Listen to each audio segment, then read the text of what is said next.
Doctor Babasaheb आंबेडकरांचे स्वातंत्र्याविषयी विचार. बाबासाहेबांच्या मते केवळ ब्रिटिशांपासून मिळालेले स्वातंत्र्य अपूर्ण आहे. जोपर्यंत देशातील जातव्यवस्था, अस्पृश्यता आणि विषमता नष्ट होत नाही, तोपर्यंत खऱ्या स्वातंत्र्याचा लाभ तळागाळातील लोकांना मिळणार नाही.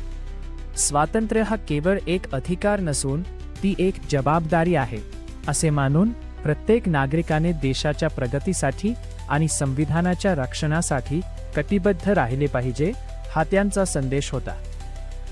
15 ऑगस्टला मिळालेले स्वातंत्र्य टिकवून ठेवण्यासाठी देशाला एका मजबूत कायद्याची गरज होती.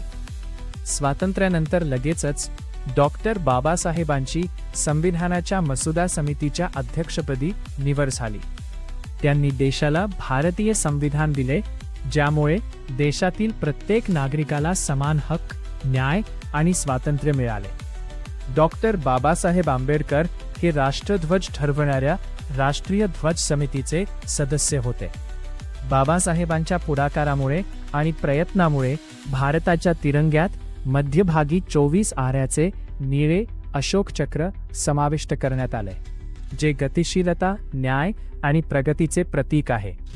15 ऑगस्टला मिळालेल्या राजकीय स्वातंत्र्याला सामाजिक व आर्थिक स्वातंत्र्य देण्याचे काम बाबासाहेबांनी केले.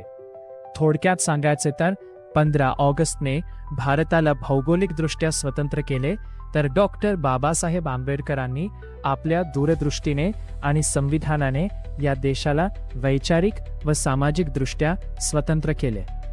व्हिडिओ कसा वाटला कमेंट करून नक्की सांगा. जय भीम, जय संविधान.